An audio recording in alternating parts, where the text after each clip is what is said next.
Before the story begins, let me ask you something. Have you ever had a stranger look at you and say something so powerful that it felt like your whole past suddenly stood in front of you? If you enjoy emotional stories about fate, kindness, and unexpected connections, make sure to like this video and subscribe to the channel, because stories like this can change the way you see ordinary moments forever. I was standing in the cereal aisle of a grocery store, staring at 2 boxes and wondering why choosing breakfast felt like the hardest decision of my day.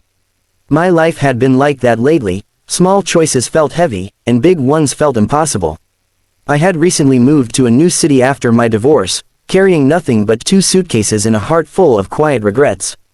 The store was bright and noisy, carts squeaking, children laughing, and the loudspeaker announcing discounts I didn't care about. I just wanted to get my groceries and go back to my lonely apartment. That's when I heard a soft voice behind me say, "I know you." At first, I thought she was talking to someone else. I turned slowly and saw a woman standing there with a basket in her hands. She looked to be in her late 40s, with tired eyes but a gentle smile. Her hair was tied back, and she wore a simple blue sweater. She didn't look dangerous or strange. She looked emotional, like she had been holding something inside for a long time and had finally decided to let it out. "I'm sorry," I asked, confused. She took a step closer and said, "You don't know me." "But I know you." My heart started beating faster. In a city where I knew no one, this felt unsettling. I searched her face, trying to recognize her, but nothing came to mind. "I think you've got the wrong person," I said. She shook her head slowly.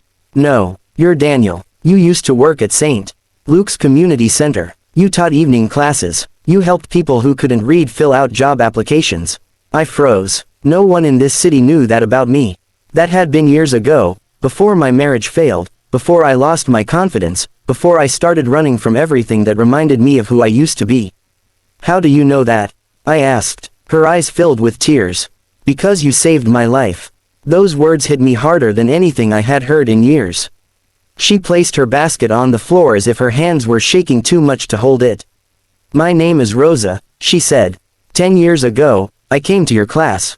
I couldn't read. I was embarrassed and angry all the time. I had 2 kids and a husband who drank. I thought I was useless. I thought the world didn't need me. I remembered her then, not clearly, but like a photograph that had been folded and hidden in a drawer. A woman who always sat in the back. A woman who avoided eye contact. A woman who once cried when she finally read a full paragraph out loud. "I was going to end my life," she continued, her voice shaking. "That night, I planned it. I remember thinking, after class, I'll go home and it will all be over. But you stopped me after the lesson. You said, 'Rosa, you did great today. Don't quit. The world needs your voice.'" I swallowed hard. "I don't remember saying that," I whispered. She smiled sadly. "You probably said it to many people. But to me, it was everything. No one had ever told me the world needed me." We stood there in the cereal aisle while strangers passed by, unaware that something sacred was happening between 2 people who shared a moment from the past. She told me how she left her husband, how she learned to read fluently, how she got a job at a daycare center, and how her children went to college. Every time I felt like giving up, she said, "I remembered your words. I remembered your face." I felt something inside me break open. For years, I had believed my life had been a series of failures.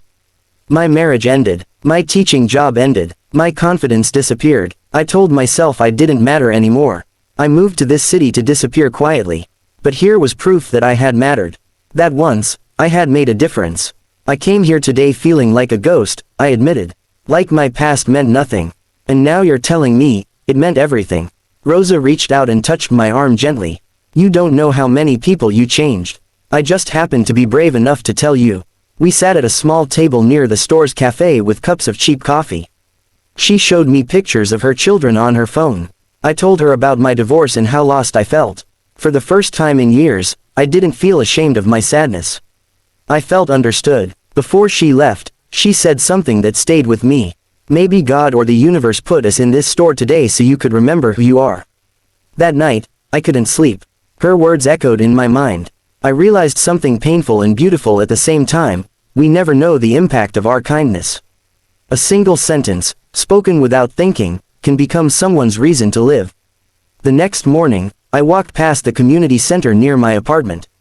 I had noticed it before but never entered. This time, I went inside. I asked if they needed volunteers. The woman at the desk smiled and said, "We always need people who can teach." That evening, I stood in front of a small group of adults holding notebooks. Some avoided eye contact, some looked scared, some looked hopeful. I felt my hands tremble, but then I remembered Rosa. I remembered her tears. I remembered her strength. "Welcome," I said. "I'm Daniel, and I'm glad you're here. The world needs your voice." Weeks passed. My days began to feel full again. Not perfect, but meaningful. Sometimes I still felt lonely, but now it was mixed with purpose. And every time I helped someone read their first sentence, I felt my heart heal a little more. One afternoon, Rosa visited the center with her granddaughter. She watched me teach and smiled from the doorway. When class ended, she hugged me and whispered, "See, you were never lost, you just forgot your light." That woman in the grocery store didn't just recognize me. She returned me to myself. And maybe that's the message of this story. We walk through life thinking our actions disappear into nothing, but they don't. Every kind word becomes a seed. Every moment of patience becomes a future miracle. You might never know who you saved just by being human. So if you're watching this right now and feeling invisible, remember this: someone out there carries your words in their heart. Someone's life is better because you existed. And if this story touched you, don't forget to like this video and subscribe to the channel.